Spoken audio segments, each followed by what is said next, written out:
Good morning friends, अटल nursing academy में आपका स्वागत है। तहे दिल से आप सभी का शुक्रिया। आपने क्लासेस जो मैंने क्लासेस ले रहा हूँ, जो भी क्लास ले रहा हूँ, अच्छा रेस्पॉन्स दे रहे हो आप लोग। और सब्सक्राइब मेरे 1000 से ज़्यादा हो गए। सबसे बड़ी आज खुशी की बात ये है। तो अपना चैनल मोनेटाइज की तरफ बढ़ रहा है, जो कि अच्छी बात है। ज़्यादा से ज़्यादा सब्सक्राइब हो गए तो अच्छा भी लगेगा। और ट्रस्ट के लिए बहुत बहुत धन्यवाद। लेट्स गो, जितना जल्दी हो सके स्टार्ट करें अपन। आज अपना डाइजेस्ट सिस्टम जो है 11th पोर्शन जो अपना कंटिन्यू कर रहे हैं, जिसमें अपन लगभग अपना डाइजेस्ट सिस्टम कंप्लीट हो गया है।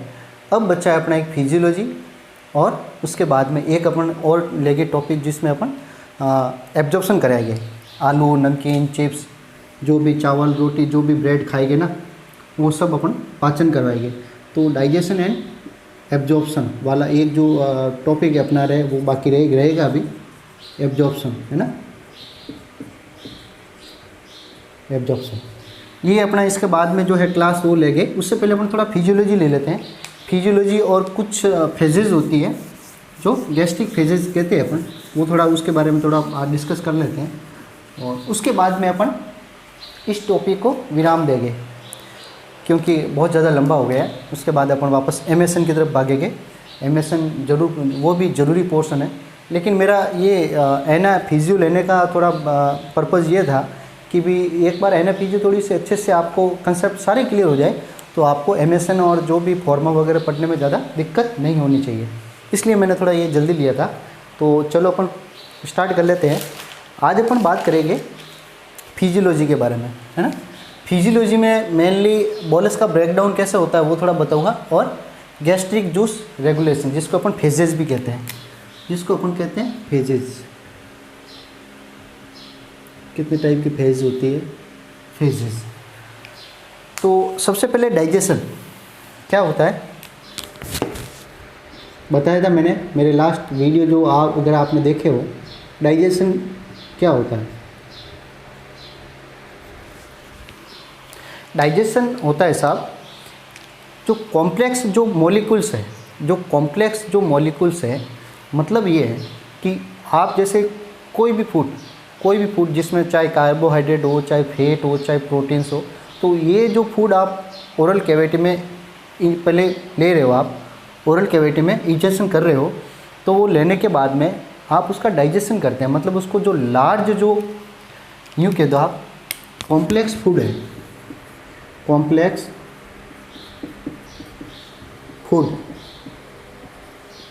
फूड जो है, उसको अपन क्या करते हैं, कॉम्प्लिकेटेड एक तरह से जो जटिल जो फूड हो गया, लार्ज जो हो गया, उसको अपन सिंप्लीफाइड करते हैं। डाइजेशन में क्या करते हैं, सिंप्लीफाइड करते हैं ना, सिंप्लीफाइड करते हैं। याद ये रखना है, या अपन सब यूँ याद रखें कि इनसॉल्युबल जो डाइजेशन के बाद में अपन चलते हैं सीधा बोलस का ब्रेकडाउन करवाते हैं।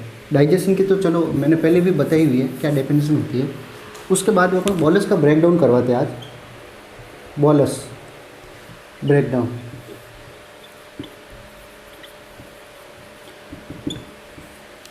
लास्ट वाले में मैंने बताया भी था बोलस का ब्रेकडाउन कैसे होता है। तो बोलस का ब्रेकडाउन, पहले तो बोलस कहते हैं किसको? बोलस उसको कहते हैं कि मतलब ओरल कैविटी में या बक्कल कैविटी में सबसे पहले फूड अपन एंट्री लेते हैं खाने के लिए। कोई भी फूड अपन है ओरल कैविटी में, ओरल या बक्कल कैविटी में, है ना, ओरल या बक्कल कैविटी में जो फूड अपन इंजेक्शन करते हैं, इंजेक्शन करना मतलब इनटू द ओरल कैविटी में इंजेक्शन करते हैं, उस फूड को क्या कहते हैं अपन? बोलस कहते हैं। उसको क्या कहते हैं अपन? बोलस करते हैं। अब बोलस में क्या होता है कि ओरल कैविटी में क्या होता है कि बोलस का ब्रेकडाउन स्टार्ट हो जाता है। सबसे पहले बोलस का जो ब्रेकडाउन वो स्टार्ट कहाँ होता है? ये अपने ओरल कैविटी में, है ना। कैसे होता है कि डाइजेशन 2 टाइप का होता है, जैसा कि पढ़ाई भी था पहले। एक तो होता है मैकेनिकल, एंड दूसरा होता है chemical digestion, right.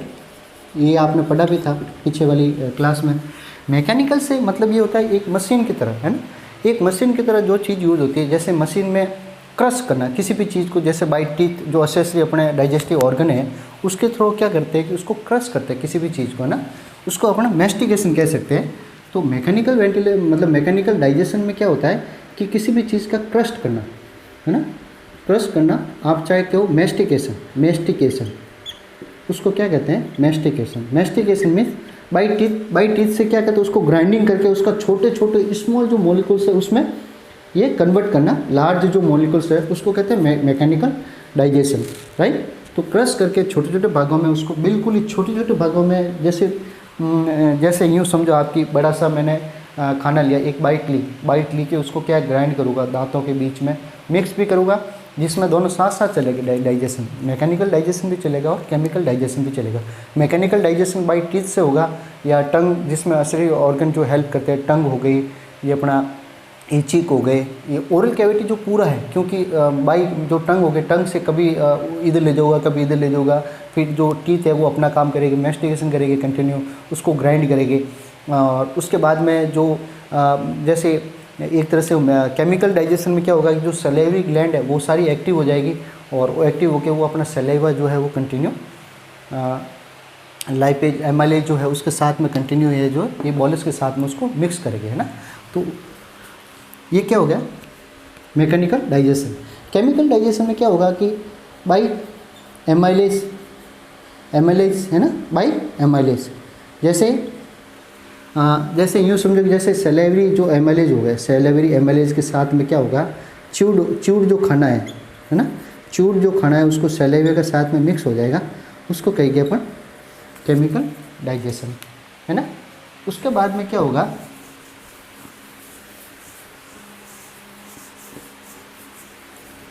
Oral cavity में बॉलस हो गया, बॉलस का ब्रेकडाउन हो गया,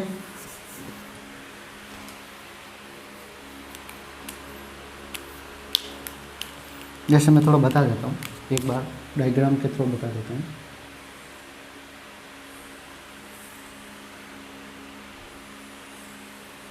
ये हो गया सब स्टोमक, ये हो गया इसोफेगस से ये हो गया सब oral cavity, right.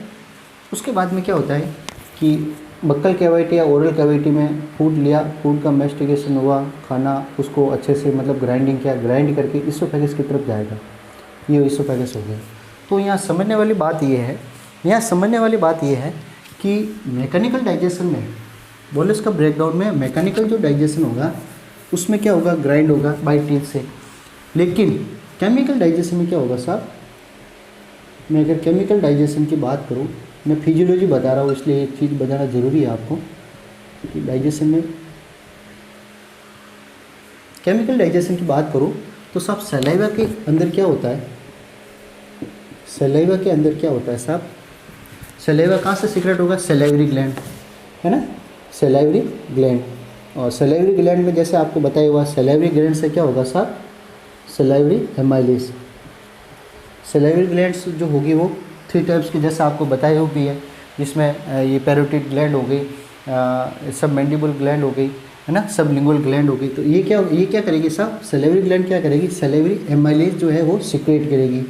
Salivary amylase क्या करेगी साहब, सलाइवरी एमाइलेज जो है वो सीक्रेट करेगी।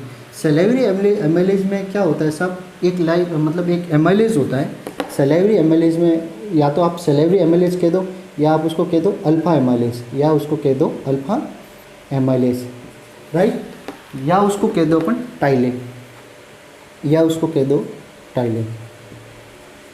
ये क्या है साहब, लाइपेज है।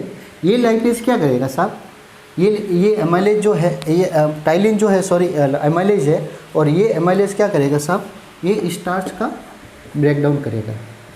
कुक्ड जो स्टार्च हो गया ओरल कैविटी में, उसका क्या करेगा साहब, उसको कन्वर्ट करेगा सिंप्लीफाइड में। और ये स्टार्च क्या है, स्टार्च आपको पता है ये क्या है, ये एक तरह से पॉलीसेकेराइड है। ये क्या है साहब, पॉलीसेकेराइड कार्बोहाइड्रेट है ना, पॉलीसेकेराइड कार्बोहाइड्रेट। तो ये चीज़ अपन को बहुत समझना ज़रूरी है कि स्टार्च क्या है। सबसे पहले स्टार्च क्या है, starch is a polysaccharide carbohydrate, right. अब जैसे कि अपन ने पढ़ा भी होगा, जैसे बायोफिजिक्स बायोकेमिस्ट्री में पढ़ा भी होगा कि जैसे थोड़ा बता देता हूँ कार्बोहाइड्रेट के बारे में, आपने पढ़ा भी होगा, थोड़ा रिपीट कर लेता हूँ मैं। कार्बोहाइड्रेट आपको पता है वैसे 4 तरह के होते हैं मेनली। कार्बोहाइड्रेट मेनली 4 तरह के होते हैं। जैसे सबसे पहले होगा मोनोसेकेराइड, उसके बाद में डाइसेकेराइड,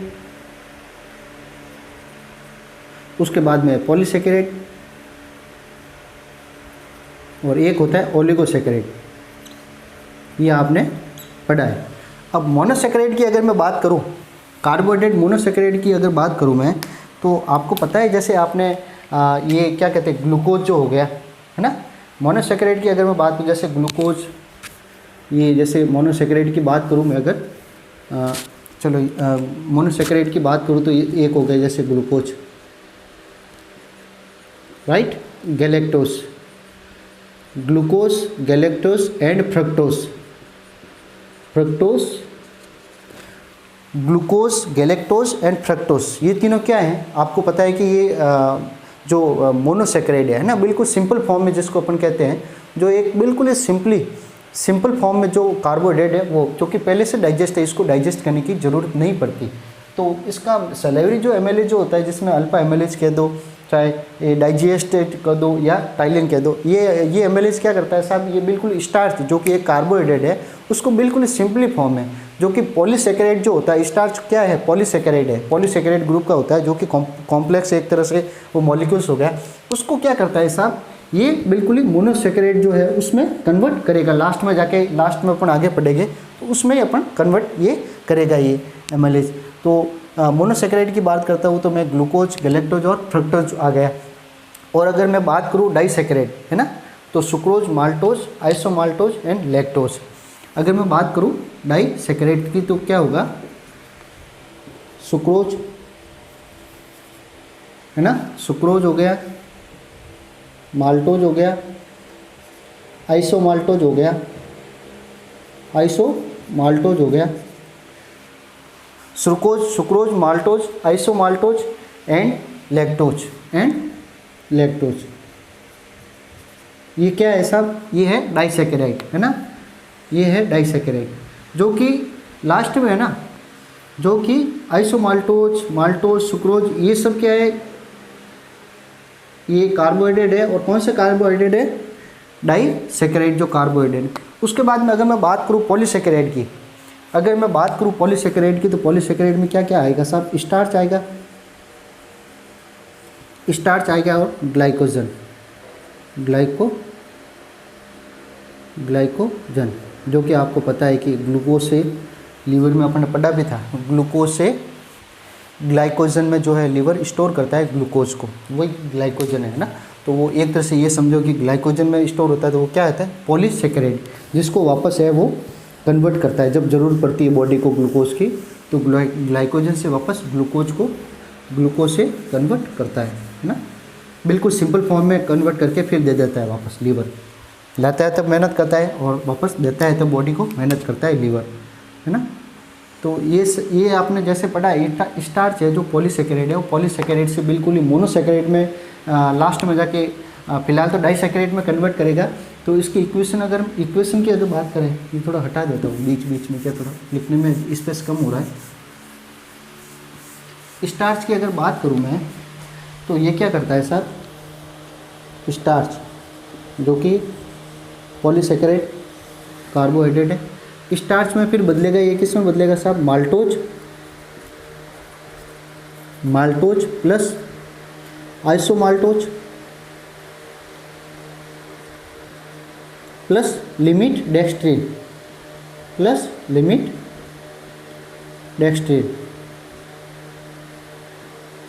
ये क्या करेगा साहब, स्टार्च जो है वो बदलेगा, कन्वर्ट हो जाएगा किसकी प्रेजेंसी में, प्रेजेंस ऑफ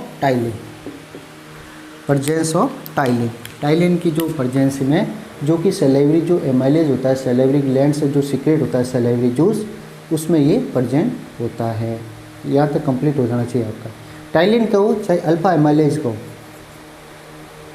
एमाइलेज कहो, चाहे इसको सैलिवरी एमाइलेज है ना, सैलिवरी, तीनों एक ही नाम है, राइट। स्टार्च जो है वो कन्वर्ट होगा माल्टोज, आइसोमाल्टोज एंड लिमिट डेक्स्ट्रिन में।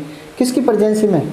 टाइलिन, अल्फा एमाइलेज या एमाइलेज, तीनों एक ही नाम है। चाहे टाइलिन को किसकी उपस्थिति में, टाइलिन की उपस्थिति में स्टार्च जो है माल्टोज, आइसोमाल्टोज, डेक्स्ट्रिन में कन्वर्ट होगा। या अपन कह सकते हैं अल्फा एमाइलेज, या अपन कह सकते हैं सैलिवरी एमाइलेज। ये तीनों एक ही चीज़ है। तो ये क्या करेगा साहब, ये प्रक्रिया अभी कहाँ चल रही है? ओरल कैविटी में। इसलिए कहते हैं कि भाई फूड हमेशा है ना चबा चबा के खाना चाहिए। चबा चबा के खाने का मतलब ये है कि जो आपकी जो एक तरह से आगे मैं पढ़ाऊँगा वैसे, जो आपकी वेगस नर्व वगैरह और सैलिवरी ग्लैंड है वो सब सिम्टमेटिक जो अपन सिस्टम कहते हैं, उसका जो स्टिमुलेशन होना बहुत ज़रूरी है। वो स्टिमुलेशन कैसे होगी? आप कंटिन्यू चबाओगे या आप टेस्ट या स्मेल थॉट के बारे में वो भी आगे पढ़ूंगा मैं। ये इनके बारे में अगर आप सोचोगे ना तो गैस्ट्रिक जो सिक्रेशन होगा और प्लस में सैलिवरी जो एमाइलेज है वो सिक्रेशन होगा, जो कि उसको अच्छे से ग्राइंडिंग करेंगे फूड को, और फिर वो वापस जो है ये स्टार्च जो है माल्टोज। आपको पता है जैसे अपन राइस है, राइस अगर अपन चबा चबा के खाते हैं अच्छे से, है ना, राइस में क्या होता है? जैसे स्टार्च हो गया, पोटैटो में क्या हो गया? स्टार्च हो गया, ब्रेड में क्या हो गया? स्टार्च हो गया। स्टार्च उसमें होता है तो उसमें वो क्या है कि अपन चबा चबा के खाते हैं, उसके साथ में क्या सैलिवरी जो एमाइलेज वो एक्टिव होता है और स्टार्च को क्या करता है वो माल्टोज में बदल देता है। तो आप थोड़ी देर ज़्यादा देर तक अगर किसी ब्रेड या चावल को अपन चबाते हैं खाते हैं तो अपन एक तरह से मीठा लगने लगता है और स्वीट आ जाती है उसमें। तो वही स्वीट क्या है? एक तरह से स्टार्च जो है वो कुक्ड, इसमें भी क्या है ये कुक्ड स्टार्च की बात कर रहे हैं, है ना। मतलब जो एक कच्चे स्टार्च की बात नहीं कर रहा हूँ मैं। अगर जैसे कच्चे आलू खा रहे हैं तो उसमें स्टार्च हो रहा है तो वो स्टार्च आपके जो है माल्टोज में या ओरल कैविटी में नहीं बदलेगा। ओरल कैविटी में जो है वो अगर कच्चा आलू है और तो फिर वो माल्टोज में नहीं बदलेगा। पका हुआ आलू है तो वो एक तरह से वो कन्वर्ट होगा। तो यहाँ तक आपके कंप्लीट हो जाना चाहिए। अब क्या होगा साहब, ये होगी ओरल कैविटी। बक्कल कैविटी में मैं उसकी बक्कल कैविटी में बात कर रहा हूँ। आगे चलते अपन इसोफेगस की तरफ। ये क्या होगा साहब, ये मिक्स हो गया और ये मिक्स होकर ये क्या बनेगा साहब? बॉलस। ये क्या बनेगा साहब? बॉलस बन गया।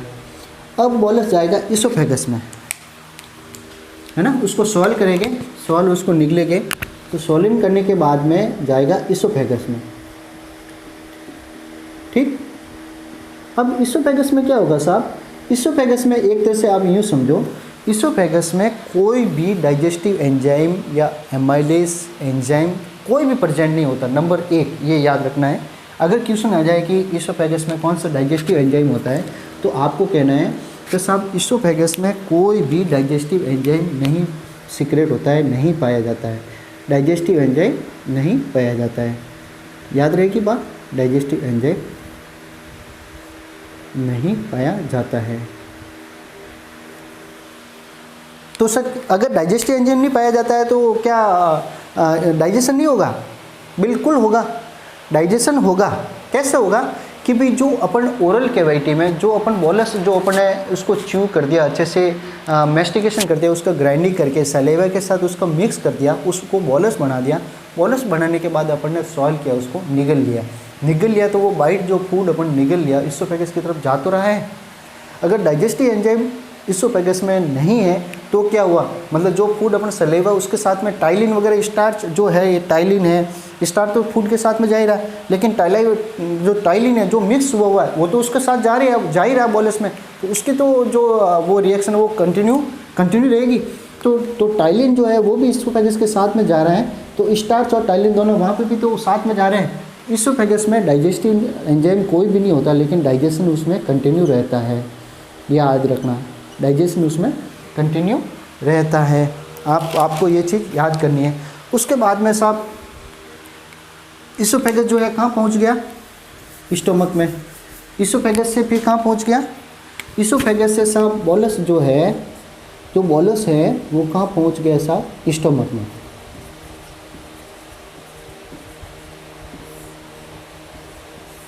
स्टोमक में पहुँच गया साहब आपका बॉलस। अब क्या होता है साहब? अब ये होता है कि स्टोमक के अंदर जैसे ही वो बॉलस की एंट्री होती है, इसोफेगस से नीचे जैसे ही स्टोमक में उसकी बॉलस की एंट्री होती है, जो कि पहले से उसमें स्टार्च भी है, टाइलिन भी है, सलेवा भी मिक्स है, और एक तरह से जैसे ही स्टमक में एंट्री होगी तो वहाँ पे एक प्रोसीजर होता है, वहाँ पे क्या होता है साहब, एक प्रोसेस स्टार्ट होता है। जैसे यहाँ दांतों से ग्राइंडिंग होता था, वैसे कि वैसे बोलस का एक प्रोसेस स्टार्ट होता है स्टमक के अंदर जाते ही। उसको, उस प्रोसेस को क्या कहते हैं साहब, चर्निंग प्रोसेस। क्या कहते हैं, churning process. Churning process, churning process में क्या होता है कि स्टोमक के अंदर पूरे एलिमेंट्री कैनाल में, जैसे अपन पढ़ाया था, पूरी एलिमेंट्री कैनाल के अंदर ही, पूरी एलिमेंट्री कैनाल में स्टोमक के अंदर ही, कहाँ पे, स्टोमक के अंदर ही एक ऐसी मसल्स होती है जो तीनों टाइप की मसल्स पाई जाती है ओनली स्टोमक के अंदर, है ना। बाकी अपन जैसे ड्यूडेनम पढ़े या अपन स्मॉल इंटेस्टाइन पढ़े तो वहाँ पे सिर्फ एलसी होती है, जो लॉन्गिट्यूडाइनल या सर्कुलरी मसल्स हैं वो होती है। लेकिन अगर अपन स्टोमक की बात करें तो स्टोमक में ही लॉन्गिट्यूडाइनल मसल्स होती है, लॉन्गिट्यूडाइनल मसल्स होती है या ऑब्लिक मसल्स होती है या सर्कुलर मसल्स होती है। मतलब तीनों टाइप की जो मसल्स होती है वो कहाँ प्रेजेंट होती है, स्टोमक के अंदर, है ना। तो तीनों टाइप की इसका मसल्स का अरेंजमेंट ही कुछ ऐसा होता है कि जो बॉलस है उसका एक छोटे छोटे टुकड़ों में एक तरह से वो पूरा चर्निंग हो जाता है, मतलब मिक्स हो जाता है, अच्छे से मिक्स होकर वो छोटे छोटे मॉलिक्यूल्स है उसमें टूट जाता है ना। ये चीज़ अपन को याद रखनी है। जैसे एक तरह से यूँ समझो कि मक्खन कैसे निकालते हैं, यानी बिलाना करके वो मक्खन निकालते हैं ना, उसी तरह वो पूरा मिक्स हो जाता है स्टोमक में। उसकी जो मसल्स है उसका अरेंजमेंट ही कुछ ऐसा इस तरीके से बना हुआ होता है।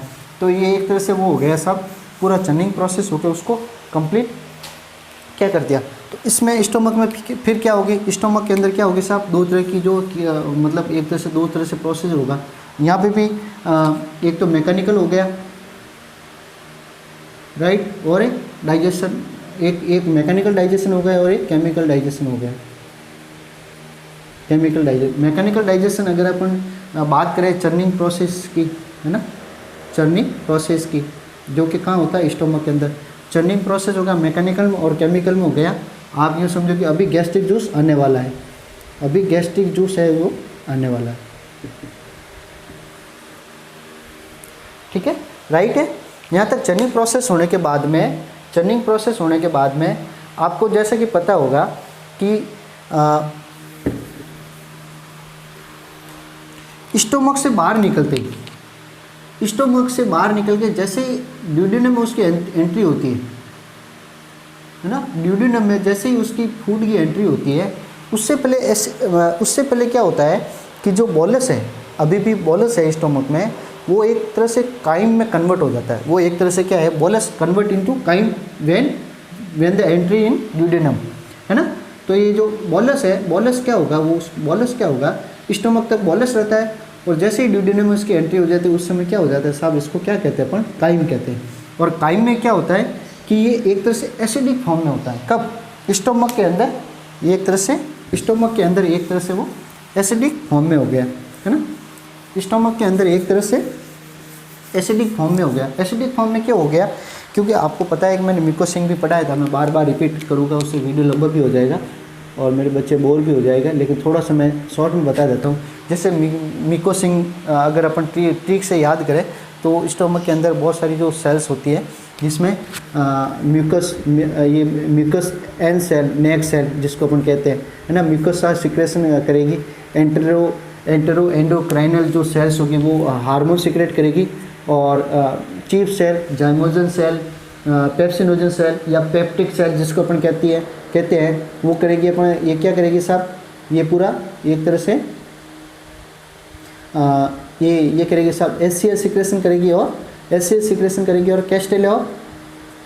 कैस्टेल ऑफ इंस्टिक फैक्टर, है ना, कैस्टेल ऑफ इंटेंसिक फैक्टर, है ना, इंटेंसिक फैक्टर, ये क्या करेगी साहब, सिक्रेशन करेगी। ऑक्जेंटिक सेल और पैरेटल सेल जो होगी वो क्या करेगी साहब, नहीं सॉरी, इसमें कहीं मिस्टेक हो रहा है, सॉरी मिस्टेक हो रहा है, ओहो सॉरी।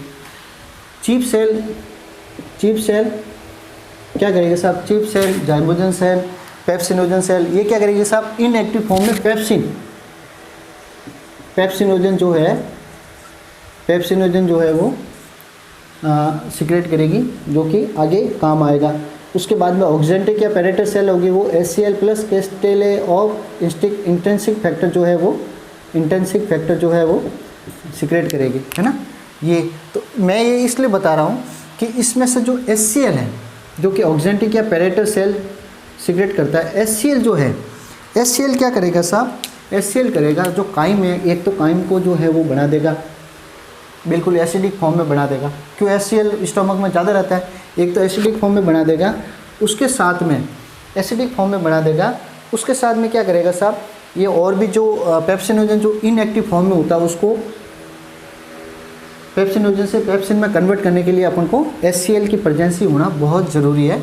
तो एक तरह से वो काइम में एसिडिक फॉर्म बढ़ा देगा और एसिडिक फॉर्म से फिर वो ड्यूडेनम में भेजने के लिए फिर वो pancreatic juice, intestinal juice, liver bile juice, ये सब मिलकर ड्यूडेनम फिर एल्कलाइन फॉर्म में बढ़ा देगी, जो कि अपन आगे कार्बोहाइड्रेट वाले में उसमें अपन डाइजेशन एंड एब्जॉर्प्शन पढ़ेंगे। अब यहाँ तक पढ़ना है अपन को, यहाँ तक पढ़ना है कि स्टार्च जो है, पॉलीसेकेराइड जो है, उसका डाइजेशन किस तरीके से होता है स्टोमक में, ये अपन थोड़ा डिस्कस करेंगे, डाइजेशन पूरा बताएंगे। तो एक तरह से काइम बन गया स्टोमक के अंदर, ये याद रखना है यहाँ पे, एक तरह से काइम बन गया। अब पढ़ते हैं थोड़ा लिपिड के बारे में, लाइपेज के बारे में, लाइपेज कैसे क्या होता है ना।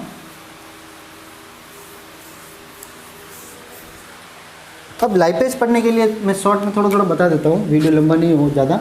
लाइपेज में क्या होता है साहब, ओरल कैविटी जैसे हो गई, ओरल कैविटी जैसे हो गई, तो ओरल कैविटी में क्या होता है साहब, जो लिंगुअल होती है, जो टंग होती है, तो टंग के ऊपर लिंगुअल ग्लैंड होती है, टंग के अंदर जो लिंगुअल ग्लैंड हो गई, उसमें क्या होता है सर, लिंगुअल लाइपेज सिक्रेट होता है, याद रखना आप, लिंगुअल लाइपेज सिक्रेट होता है। और लाइपेज का काम क्या है, आपको पता ही है लाइपेज का काम क्या होता है। लाइपेज का काम क्या है, आपने पढ़ा हो तो, लिपिड फैट का डाइजेशन करना। लाइपेज का काम क्या है सब, लाइपेज जो आगे आएगा तो वो क्या करेगा सब, फैट का डाइजेशन करेगा, है ना।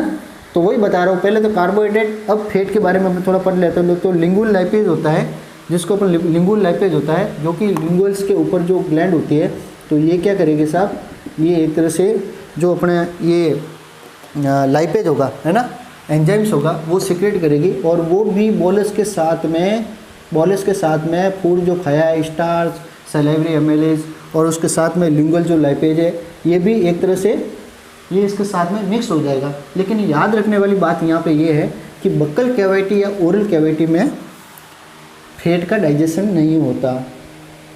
Bolus plus salivary amylase plus अपन का ये लाइपेज, लिंगुअल लाइपेज, है ना, अपन का ये लिंगुअल लाइपेज, ये सब यहाँ इकट्ठे हो गए।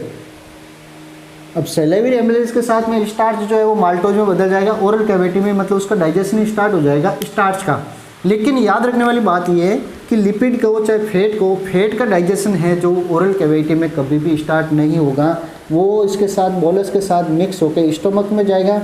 और स्टोमक में फिर ये क्या करेगा कि जब कम से कम 20%, कितना परसेंट, 20% टोटल जो डाइजेशन है उसका 20% जो फैट डाइजेशन है वो किससे होता है, लिंगुअल जो लाइपेज जो एंजाइम होता है, जो कि लिंगुअल मतलब ग्लैंड से जो सिक्रेट होता है, जो कि ओरल कैविटी में होती है, 20% जो फैट है वो उसका डाइजेशन हो जाता है।